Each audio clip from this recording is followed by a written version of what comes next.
give a few lines of introduction and the protocol for today's meeting, and then you can start. Yeah. Okay. Okay.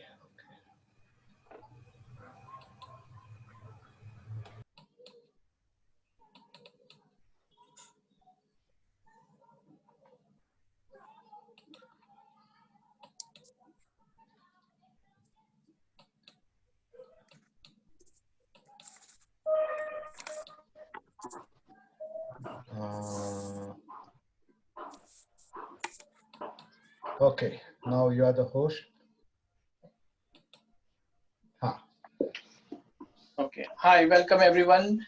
Good morning, good evening, good afternoon, wherever you are, in which part of the country you are. Today's session is basically an introduction session to Sati Sadhana, which is a technique of mindfulness and meditation devised by Mr. Kamal Veera, sir, and he hails from Maharashtra in India. And basically, this session we have is an informal introduction, like rather than just he will go through it what the technique is, but it is just to give you an understanding what can we achieve from meditation and what is the ultimate goal, what you should aim for. This is what Mr. Kamal Veera has spent 20 years in his life, in researching this thing, and I think he's still researching it. So I think well, we were due to start at 4, but well, we're waiting for others to join. But I think we have given enough time to everyone to join, and let us now formally start the session. But before we start, before I hand it over to Kamal Veera sir to introduce the session, the protocol for today is like everyone will be on mute. All the participants, I request them to be mute while the session is on, while the introduction is done. And after the introduction is done, we will open it for question and answer session. So that until the introduction is complete, please don't unmute yourself. Listen to it carefully, observe it. There is a lot to take in, and really you need to focus on what is being said and what it implies and where he's coming from.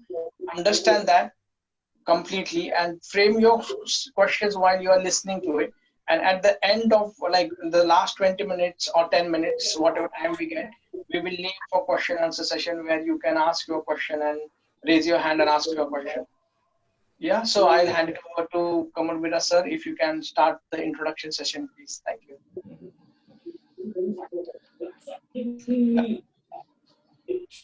Yeah, Kamal Veera sir, if you can. Okay. Thank you very much. And I have to make the change here, no? You can start the intro. Not necessary to, okay. Okay. Sabko Jai Bhim to all. Hello. I'm not used to speak in English. I'm not habitual in English speaking, you see. So I think it is better to present myself in Hindi, and mostly people are from India. Nobody from UK, no? Nobody from English origin. So everybody from India. Yes, it is fine. So can you please allow me to speak in Hindi? So that I think language is not the barrier at the moment. We can use any of the 3 languages, English, Hindi and Marathi. You can give a reference, and then if need be, we can explain it in English if someone wants it in English or Hindi, as they prefer. Okay. One more thing is that one fellow from Mumbai, he doesn't understand English at all. Okay. So I think we should think about him also. So wherever necessary, I will speak in Hindi. Yeah. So, yes. Yeah. To welcome you all again. सती साधना, जैसे कि जय sir ने भी introduce किया है थोड़ा बहुत. सती साधना, वैसे सती ये शब्द जो है, I think you have heard that. सती, आनापान सती और सती पट्ठान. What I think, sati is the central teaching of the Buddha. Central teaching. Why? हम बुद्ध को सम्यक संबुद्ध यानी संपूर्ण जागरूक कहते हैं। इसका मतलब यह है कि उन्होंने जो कुछ प्राप्त किया है वो सती जागृति के आधार से किया है। एंड सती मीन्स जागृति, सती मीन्स आत्मभान, self awareness, awakenness. So why sati is so important? सती की आवश्यकता क्या है, जागृति की आवश्यकता क्या है? क्योंकि हम जागरूक नहीं हैं।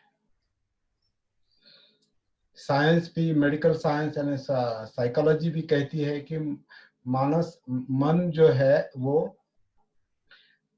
80-90% अजागरूक है और 10-20% वो अजागरूक है। भले हम ऐसे अभी दिखाई देते हैं कि हम जागरूक है, सोए नहीं है मतलब जागरूक है, ऐसा लगता है। लेकिन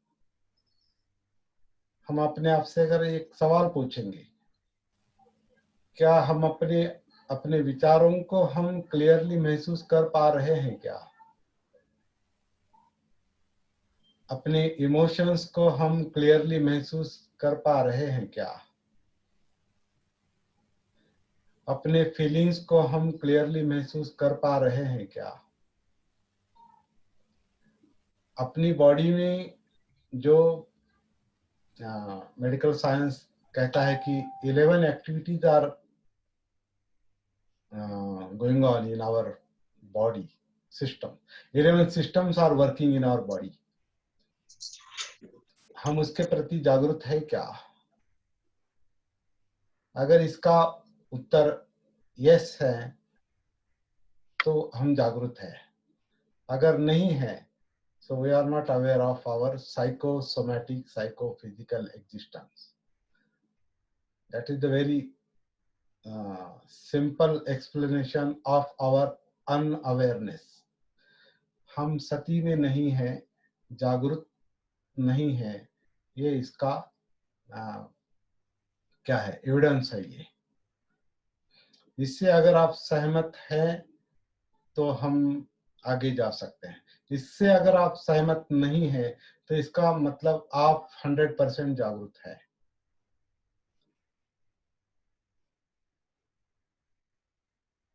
जागरूक नहीं है इसका मतलब यह है कि हमारे अनकॉन्शियस माइंड में, अजागरूक मन में जो कुछ समस्याएं हैं, जैसे कि डिप्रेशन है,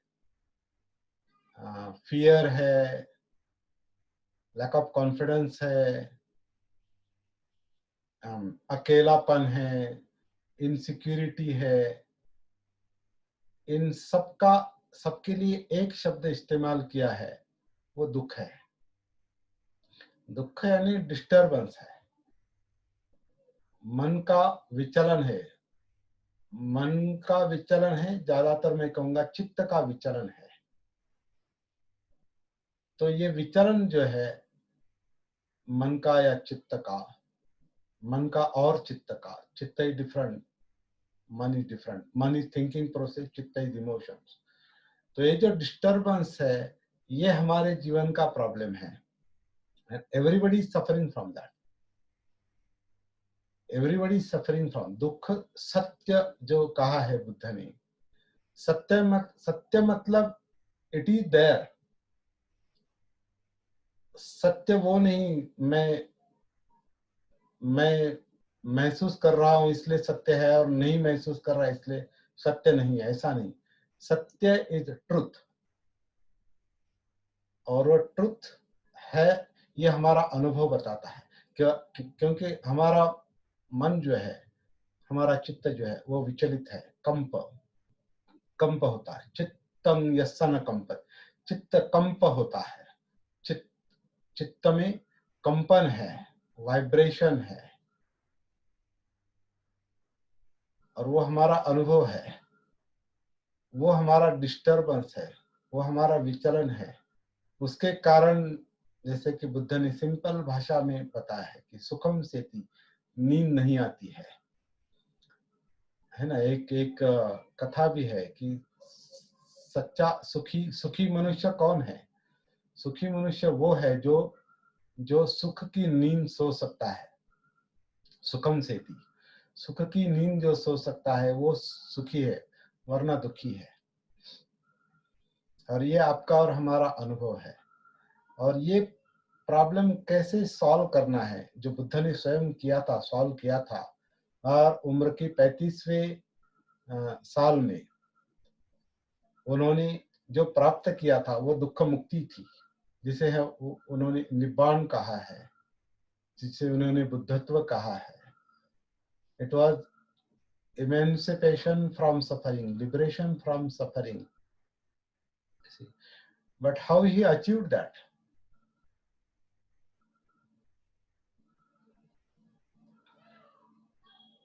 हमको पता है, हमने पढ़ा है कई सारे लोगों ने कि बुद्ध राजपुत्र थे, और राजपुत्र थे तब सब कुछ सुविधाएं उनको थी।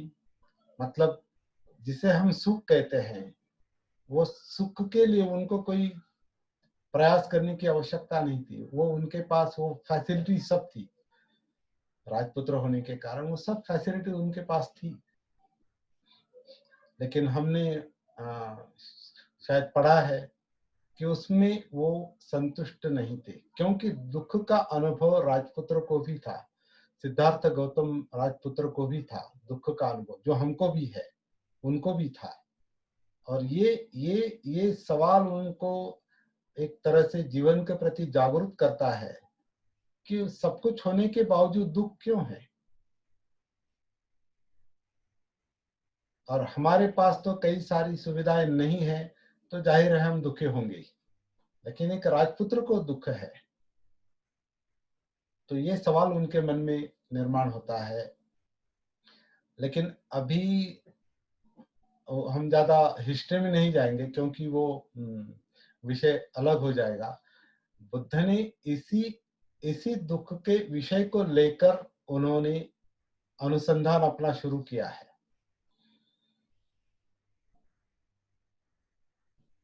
और एक बात मैं अभी बताना चाहता हूँ, इस अनुसंधान के लिए उन्होंने गृह त्याग नहीं किया, बल्कि राज्य त्याग किया है।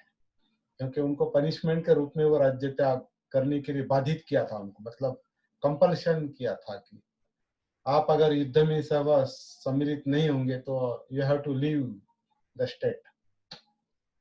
इसलिए उन्होंने राज्य त्याग किया, इसलिए गृह त्याग हो गया।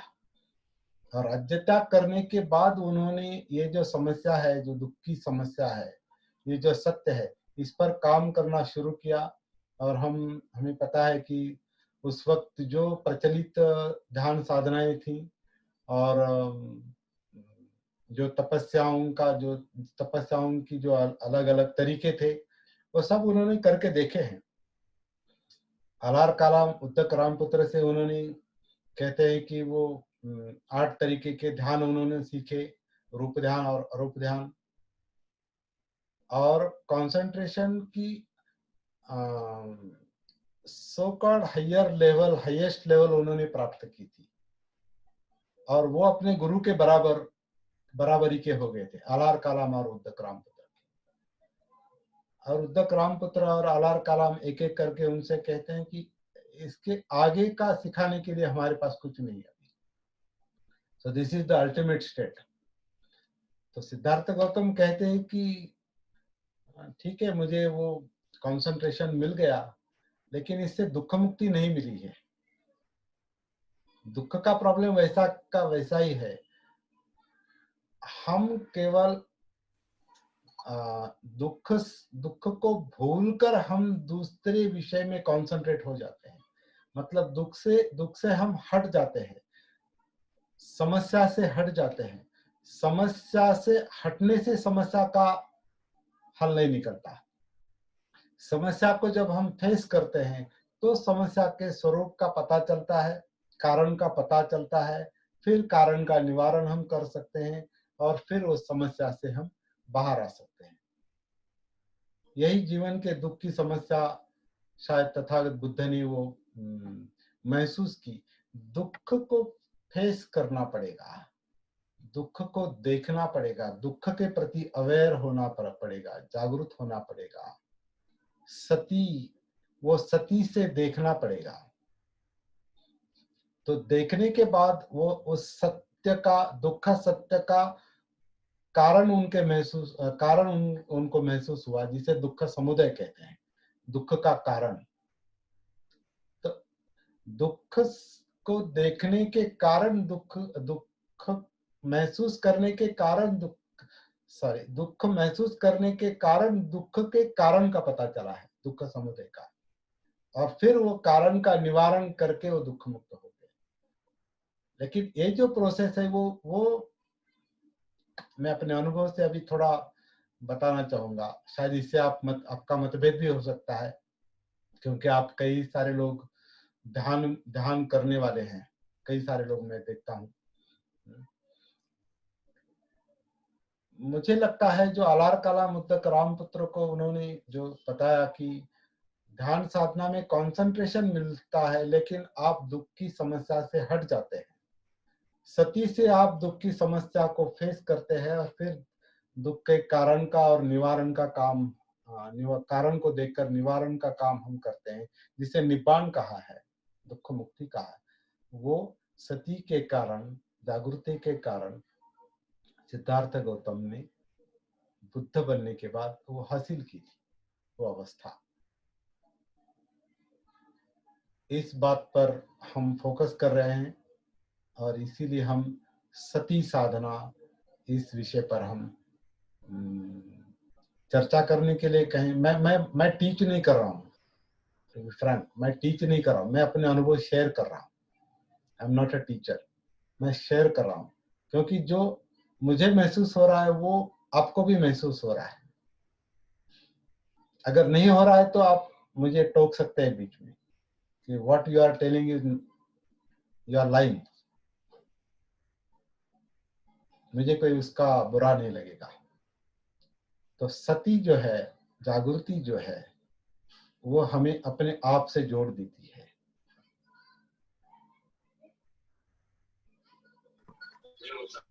और ये काम अपने आप से जुड़ जाने का और अवेयर होने का, जागरूक होने का, सती में आने का, और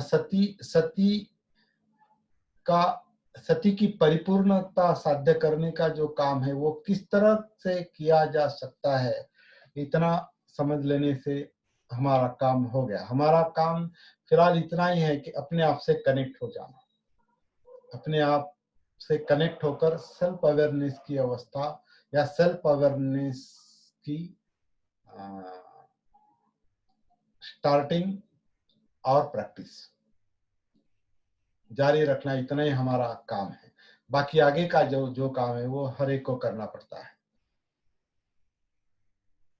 बुद्ध ने किसी को बुद्ध नहीं बनाया, बुद्ध मार्गदाता थे, उन्होंने केवल मार्ग दिखाया है, मार्ग बताया है, और मार्ग बताकर वो जैसे एक तरफ हट गए और साधक से कहा है कि तुम अभी रास्ता चलो।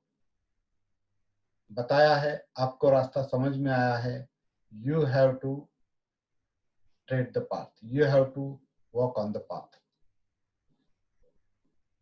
The same applies here. सती क्या है इतना समझ लेंगे और बाकी काम जो है अपने आप को करना है। तो सती एक, जैसे मैंने कहा, एक सेंट्रल टीचिंग है बुद्ध की। सती आत्मभान है, अपना भान है, अपनी जागृति है। तो जागृति किस तरह से डेवलप की जा सकती है, इसका सूत्र जो है वो आनापानसति सूत्र में बताया है। ये मैं आपको पॉइंट आउट करना चाहता हूँ। आनापानसति सूत्र जो है वो मध्यम निकाय का 118 नंबर का सूत्र है।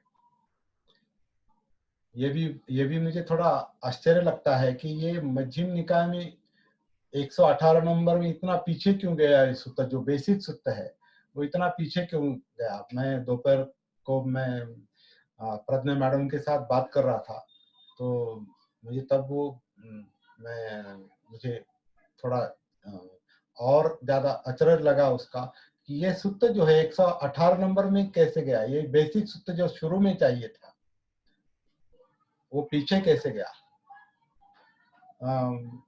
ठीक है, अभी उस पर ज्यादा ये नहीं करेंगे, विचार नहीं करेंगे, लेकिन ये जो 118 नंबर का सूत्र है जिसे आनापानसति सूत्र कहा है, इसका एक अलग से ट्रांसलेशन मैंने किया है। उस सूत्र के आधार से हम सती का जो काम है, सती डेवलपमेंट का काम जो है हम आगे ले जा सकते हैं। उसका जो सार है, वन लाइन जो है, उतना ही मैं यहाँ पर पढ़ूंगा और फिर उस पर हम थोड़ी देर के लिए डिस्कस करेंगे और फिर देखेंगे क्या निचोड़ निकलता है। तो सूत्र कहता है, ऐसा मैंने सुना, जो आनंद बताते हैं बुद्ध के शिष्य, ऐसा मैंने सुना कि एक समय तथागत श्रावस्ती में मिगार माता प्रासाद के पूर्वाराम में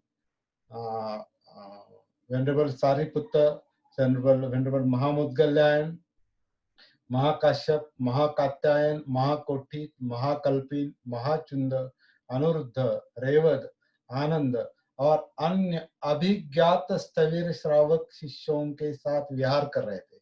ये सारे अभिज्ञात श्रावक शिष्य है, मतलब प्राप्ति किए हुए श्रावक शिष्य है। कोई श्रोतापन्न है, कोई अनागामी सकृदागामी है, कोई अनागामी है, कोई अरहत है। प्राप्ति किए हुए शिष्य है, उनको बुद्ध आनापानसति सूत्र बता रहे हैं। That means Anapanasati is not such a minor sutta. It is a major sutta. वो एक सीधा मुक्ति की ओर ले जाने वाला एक सूत्र है, मार्ग है, दुख मुक्ति की ओर, निब्बान की ओर ले जाने वाला सूत्र है।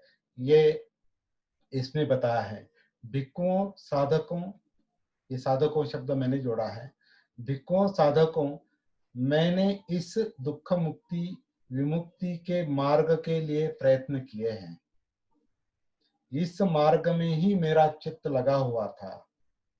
भिक्खुओं साधकों, जो प्राप्त करना है उसे प्राप्त करने के लिए, जिसका साक्षात्कार यानी अनुभव करना है उसका अनुभव करने के लिए प्रयत्न करो।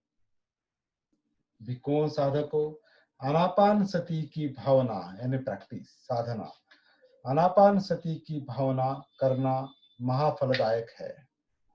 आनापानसति की अधिकाधिक भावना करने से वह 4 सती पट्ठानों को परिपूर्ण करती है और सती पट्ठानों की भावना अधिकाधिक करने से वह वहाँ 7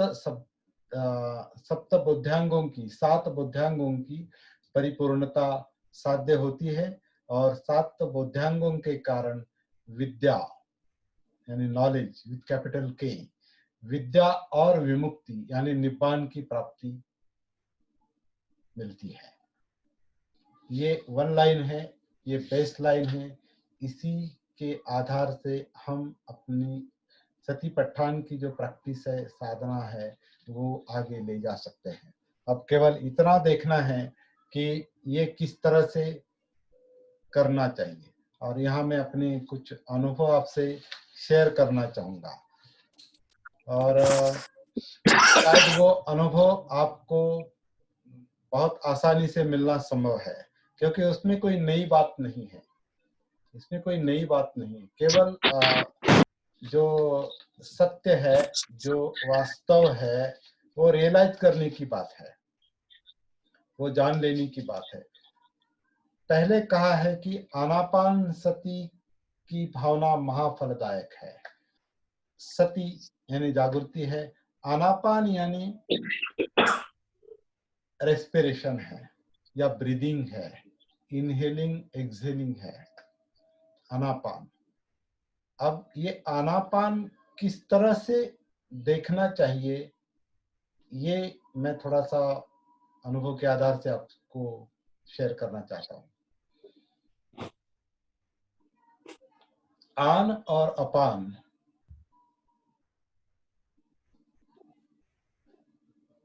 जैसे काया में 11 एक्टिविटी चल रही है, साइंस कहता है, साइंस बताता है। हमारे अंदर 11 एक्टिविटी चल रही है जिसके आधार पर हमारा जीवन चल रहा है। डाइजेशन सिस्टम है, सर्कुलेटरी सिस्टम है, नर्वस सिस्टम है या स्केलेटन सिस्टम है। इनमें से एक सिस्टम जो है ये आनापान है, ब्रीदिंग सिस्टम है, रेस्पिरेटरी सिस्टम है। ये काया का एक हिस्सा है। आनापान सती में जो कई बार केवल हवा के रूप में या टच के रूप में या काउंटिंग के रूप में उसको देखा जाता है, इसके बजाय काया का जो एक हिस्सा है, काया का ये जो एक कार्य है, एक सिस्टम है, उस सिस्टम को महसूस करने की बात है। ये काया आनापान करती है और ये आप स्वयं महसूस कर सकते हैं कि काया किस तरह से आनापान कर रही है। हमारे पेट के अंदर, नाभि के पीछे डायफ्राम का जो आकुंचन प्रसरण होता है, नेचुरली जो अप डाउन हो रहा है डायफ्राम, और हमारा छाती का जो हिस्सा है, तो छाती और पेट का जो आकुंचन प्रसरण हो रहा है वो आनापान के लिए है और वो नेचुरल है। We don't have to inhale or exhale. Inhaling and exhaling, respiration is the natural body process, physical process. Natural process है वो। मैं नहीं सांस ले रहा, मैं नहीं छोड़ रहा, वो नेचुरली आ रहा है। हमारी काया, हमारा शरीर नेचुरली सांस ले रहा है, नेचुरली छोड़ रहा है।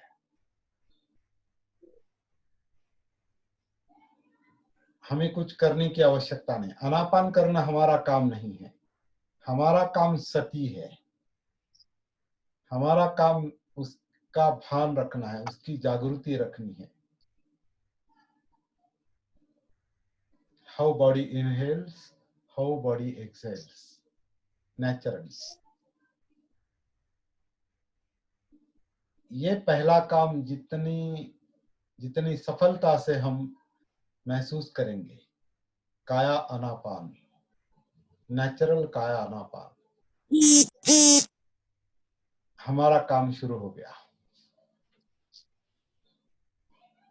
ये जो नेचुरल आनापान है, नैसर्गिक आनापान है जो काया करती है, उस आन के जरिए हम अपनी काया में उतरते हैं।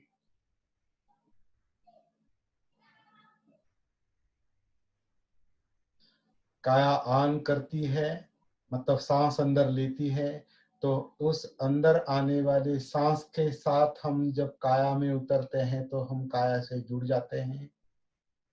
जब काया उच्छ्वास करती है, अपान करती है, ब्रीदिंग आउट करती है, तो हम उसके साथ जब रहते हैं, उसकी सती रखते हैं, तो हम काया के संपर्क में रहते हैं। ये काया के संपर्क में आना क्यों आवश्यक है?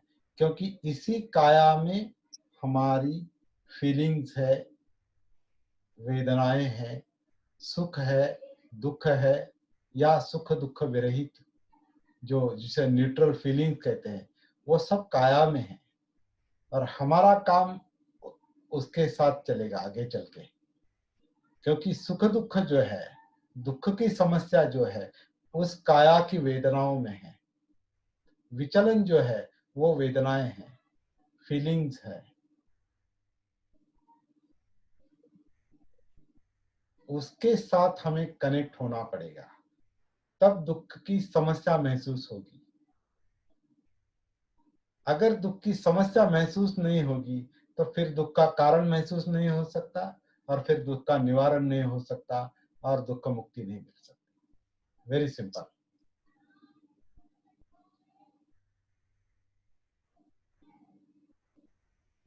ये काम जितनी सरलता से, सहजता से, नैसर्गिक रूप से होगा, उतना हमारा आगे का काम सरल हो जाएगा। आगे का रास्ता अपने आप मिल जाएगा।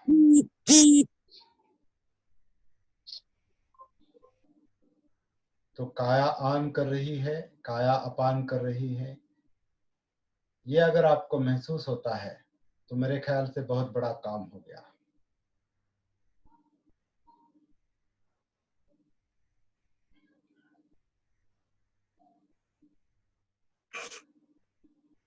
इस अनापान के जरिए, अनापान के माध्यम से हम काया में उतरते हैं, तो हमारा और अच्छा काम और बड़ा काम हो गया कि हम काया से कनेक्ट हो गए।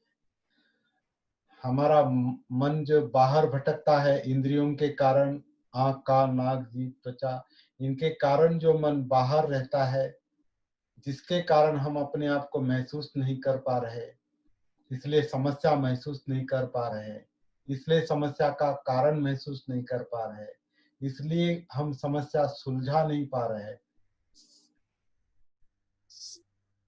ये काम हमारा मन बाहर भटकने के कारण नहीं हो पा रहा है। तो इस आनापान सती के आधार से हम पहले अपने आप से जुड़ जाते हैं, मतलब काया से जुड़ जाते हैं। काया जीवंत है, जिंदा है, मतलब उसमें वेदनाएं हैं। वेदनाएं मतलब जीवंतता है, ऐसा मुझे लगता है।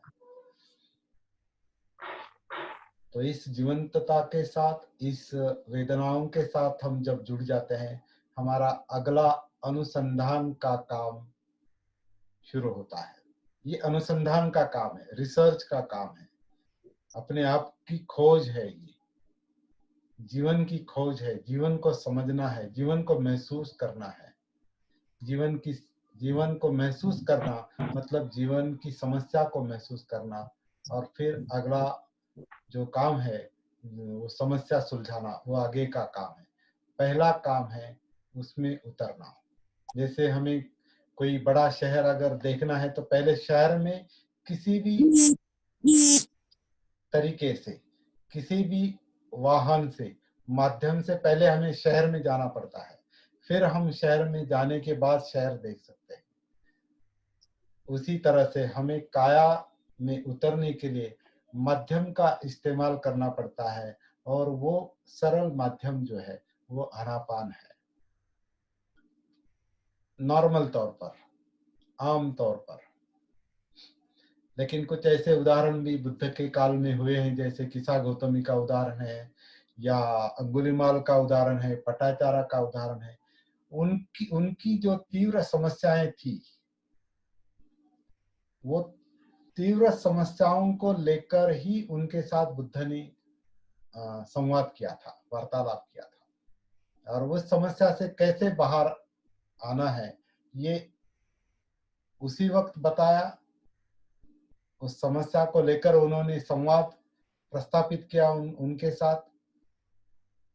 और ऑन द स्पॉट कुछ तो घटनाएं ऐसी है कि ऑन द स्पॉट, जिसे सडन एनलाइटनमेंट कहते हैं, ऑन द स्पॉट लोग दुख से मुक्त हो गए, कनेक्ट हो गए और दुख से मुक्त हो गए। बाह्य का एक उदाहरण है, जो बाह्य दारू चिरिये जो है वो हमारे मुंबई के नाला सोपारा से वो श्रावस्ती गया था, और उसको बहुत जल्दी थी। मुझे सिखाओ, मुझे बताओ, बुद्ध से कहता है, मुझे बताओ, जल्दी बताओ, मैं इतनी दूर चलकर आया हूँ। तो उस वक्त वो भिक्षाटन कर रहे थे और कह रहे थे कि ये भिक्षाटन का समय है, ये देशना देने का समय नहीं है। तो फिर द्वितीयाम पे वो रिक्वेस्ट करता है, तृतीयाम पे रिक्वेस्ट करता है, तीसरी बार जब रिक्वेस्ट करता है तो बुद्ध उनसे कहते हैं कि जो कुछ बताते हैं, जिस भाषा में वो बताते हैं, कि बोल रहे हो तो बोलने में रहो, सुन रहे हो तो सुनने में रहो, चल रहे हो तो चलने में रहो। आपकी काया, आपका चित्त, आपका मन जिस भी अवस्था में है उसके साथ कनेक्टेड रहो, उसके प्रति जागरूक रहो। इतना सुनकर वो मुक्त हो जाता है। अब बुद्ध ने वो किस तरह से बताया, इसका अंदाजा हम नहीं लगा सकते, लेकिन विमुक्ति की जो बात है वो इतनी सरल और सीधी है, डायरेक्ट है वो। ये बात हम समझ लेंगे पहले। वो कोई 5 साल या 10 साल लगेंगे, 20 साल लगेंगे। अभी मुझे 36 साल हो गए, मुझे भी अचरज लगता है 36 साल क्या किया। अभी सती का मुद्दा समझ में आया, इसमें अभी 2 साल गए, लेकिन उसके पहले 35 साल क्या किया। ऑनेस्टली प्रयास किया, ठीक है, लेकिन प्राप्ति तो नहीं हुई। इसका मतलब बुद्ध की जो मूल शिक्षा है वो मेरे ख्याल से डिसअपियर हो गई। तो उसका फिर से अनुसंधान करने की आवश्यकता है, अनुभव के आधार से फिर से अनुभव करने की आवश्यकता, अनुसंधान करने की आवश्यकता है।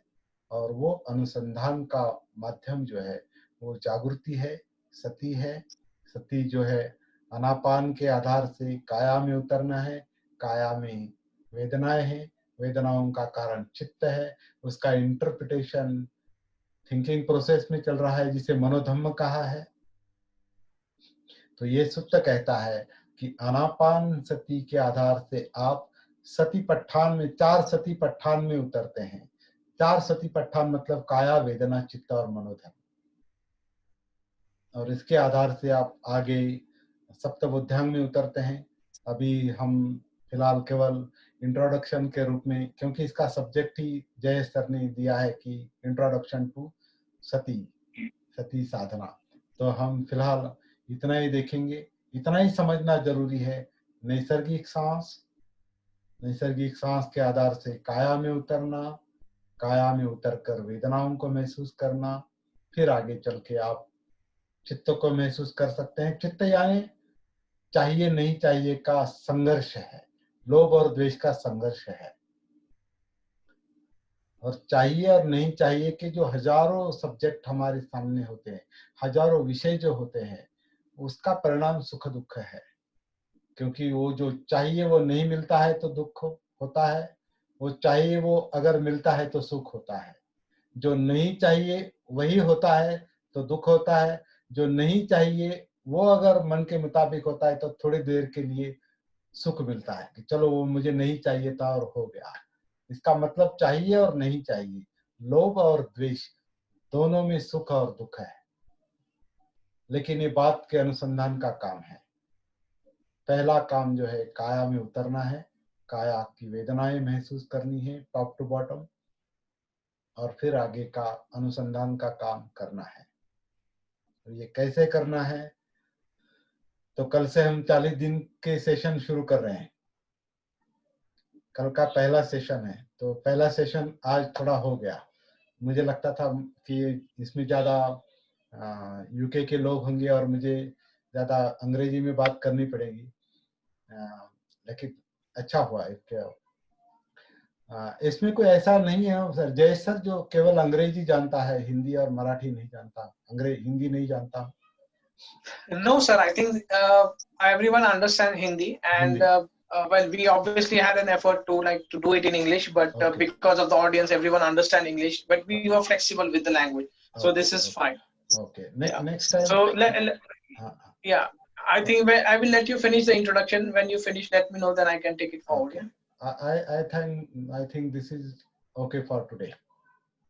This is sufficient for. All right. Yeah. Cheers. Thank you, Kamal Vira sir. That was very deep and thought-provoking. And I think, as you can see from the introduction, that it is very intense. Means even though we say that some people have got enlightenment instantly because they were in contact with Buddha. Buddha gave them the sermon directly, and I think the vibes with the presence of Buddha must be so positive that anyone could be enlightened. From there. But what I think the way forward now is going forward now. We understand the crust of it. I will, if with your permission, sir, I will like to share the English version of Anapansati Sutta with our group, and then they can read it from there, and I will get the feedback that whether we want an extra session to understand particular aspect of it, or they want a guidance on how to progress the practice. So based on that feedback, I will come back to you and we will arrange another session. But now I think the session can be open for question and answers. And if anyone wants to ask any question, please unmute yourself and ask the question, but one at a time, please. Okay. आप हिंदी में पूछ सकते हैं या अंग्रेजी में पूछ सकते हैं. Yeah, language is not a barrier. Whichever you are Language is comfortable not with, barrier. Hindi, English, Marathi. Yes, but no Marathi, because there are some people. Okay, two yeah, that's friends fine. are That's from fine. Delhi. Hindi and English. Sorry. Okay. Okay Anand here. हाँ. मैं हिंदी में बात करूंगा. क्या आप मुझे सुन पा रहे हैं? जी. Yes, Anand, you can hear. जी. Yes. So thank you. आपने बहुत अच्छा एक इंट्रोडक्टरी सेशन दिया कि आप आनापान से अपने काया में कैसे देख सकते हो, और उसके बाद फिर चित्त और आगे की चीज़ है जिसको हमें समझना है. तो जो मेन चीज़ है या फिर जो चीज़ है जिसकी वजह से हम अपने वेदनाओं को समझ सकते हैं या फिर समझना है, जिसे हम सती कहेंगे, और वो वेदना वो हमें आनापान के जरिए, जो आनापान तो होता है नेचुरली, हम नहीं कर रहे हैं, बस हमें जानना है कि कैसे करना, कैसे हो रहा है, और उसके जरिए हमें अंदर अपने बॉडी में, काया में देखना है. तो यही इसका एक पर्पस होगा ऐसे मुझे लगता है. अगर इसमें कोई जो मेरा अंडरस्टैंडिंग हुआ वो मैंने आपसे शेयर किया. अगर इसमें आप कुछ ऐड करना चाहते हैं तो आप प्लीज बताइए. Right, you are right. Okay, thank you. You are right. Yeah, you are right. Thank बहुत यू. सिंपल है. वही बात समझने लायक है कि ये कोई किसी अकेले का अनुभव नहीं होता है. हर कोई इसको महसूस कर सकता है. तभी तो कई सारे लोग मुक्त हो गए ना बुद्ध के काल में. इतना बड़ा काम कैसे हो गया? अगर वो कॉम्प्लिकेटेड होता, राइट, अगर वो कॉम्प्लिकेटेड होता, अगर साधारण लोगों से विद्वानों तक लोग अगर उसे समझ नहीं पाते तो कैसे इतना बड़ा काम हो जाता. धन्यवाद. अभी हम सालों से ये काम कर रहे हैं. जी. या बिकॉज मैंने 30 सेशन किए हैं सर के, तो मैं थोड़ा मेरा पर्सनल एक्सपीरियंस शेयर करना चाहूंगा. जैसे मैं भी, मेरी शुरुआत भी आनापान सती से हुई. जैसे मैं तिलक महासंघ में गया और मैं आनापान सती करता था. वो मैं जो करता था वो मेडिटेशन था. ये मुझे सती साधना का सर का सेशन करने के बाद पता चला कि मैं जो करता था वो जस्ट ये था, मेरा मेडिटेशन था, और means to concentrate my mind for few minutes और फॉर सर्टन टाइम, थोड़ी देर के लिए अपने माइंड को कॉन्सेंट्रेट करने के लिए था. बट मेरे को हमेशा ये प्रश्न रहता ही था कि व्हाट नेक्स्ट. जैसे सर का मैं एनालॉजी यूज करूंगा यहाँ पे, जो हमेशा वो सेशन में देते हैं कि सपोज आपको कहाँ जाना है. जैसे मैं पुणे में रहता हूँ, मेरे को बॉम्बे जाना है, तो मैं बॉम्बे जाने के लिए जो भी मीन्स है, जैसे मेरे घर से मेरे को ऑटो पकड़ना है, ऑटो से मेरे को टैक्सी पकड़ना है, ये एसटी पकड़ना है या ट्रेन पकड़ना है, ट्रेन स्टेशन के साथ. सो जैसे मैंने चालू किया आनापान सती, so that was the rickshaw for me. So I got onto the rickshaw, I went to Pune station, but if I don't board the train to Bombay, I won't reach Bombay. So what is that train? So that was the next thing, which is the अपने काया में उतरना, वो सब जो आगे की चीजें से you can link that now. That is the analogy I'm giving. So unless you board the train, you won't reach Bombay. So जैसे मुझे फिर आगे का पाथ मिल गया अभी. जैसे so how you achieve knowledge and wisdom, जैसे इधर जो बुक आनापान सती सूत्र में बताया है, विद्या और प्रज्ञा की तरफ आपको जाना है. और to get to vidya and pragya, you have to go through the 4 Satipatthana, and once you get into Satipatthana, then you fulfill your bodhangas, the 7 bodhangas, which sir will explain later on, which is getting deeper into it. And once you get there, you will achieve knowledge and wisdom, which is vidya and pragya. So ये एक I think अद्भुत खोज है, या sir ने अपने को सही मार्ग बताया. जो भी बुद्ध की खोज है, हम लोग को मालूम है कि या बुद्ध ने मेडिटेशन सिखाया. सो मोस्ट जो भी लोग हैं जो बुद्ध ने मेडिटेशन सिखाया, तो आंख बंद करके ऐसा बताते जैसे एक योग बन के. It is not just that, Buddha is not just meditation. ये जो है, ये सत्यता है. ये सत्यता किसी के, बहुत लोगों के सामने अभी तक आई नहीं है. हम लोग वी आर वेरी फॉर्चुनेट कि सर ने हमको बताया ये कि this is what you have to achieve through if you're doing anapansati, or what is anapansati and where it should lead you. anapansati आप जाओ, किसी को भी बताओ, just focus on your breathing in and out. is कोई भी कर सकता है वो, but by focusing that what are you achieving. When you say in the Anapanasati, there is a saying that आनापान सती की जितनी भी प्रैक्टिस करेंगे आपको बहुत लाभदायक है।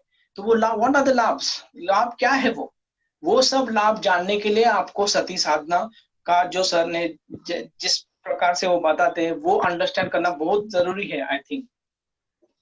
और इसका हमें ज्यादा से ज्यादा प्रयोग करना चाहिए और ज्यादा से ज्यादा लोगों तक ले जाना चाहिए। और इसके लिए मैं सर को बहुत सपोर्ट कर रहा हूँ। जैसे हमने ये अभी जूम सेशन, इस कोविड पीरियड में हमको जूम चाहिए था तो हमने जूम एक्टिव कर लिया हमारा। And also we are trying to reach out more and more people. But I think कि हम लोग जैसे मेरे को अनुभूति हो रही है अभी, मैं एक्सपीरियंस शेयर कर रहा हूँ। दिस इज नथिंग दैट कि आई एम वेरी एनलाइटन और एनीथिंग।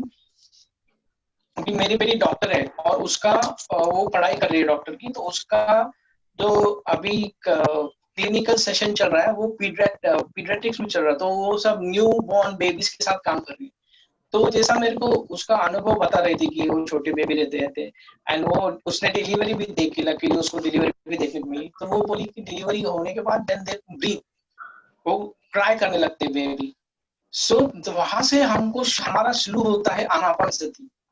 हम when we are in the womb, माँ के कोख में जब होते हैं तो हमारे, जैसे सर ने बताया कि हमारे 7 या 11 सिस्टम्स है हमारे अंदर। One of the system is respiratory. वो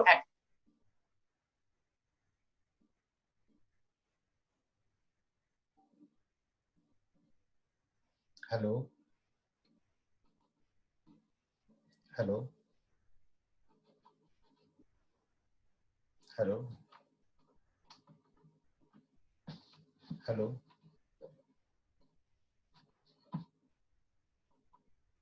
हेलो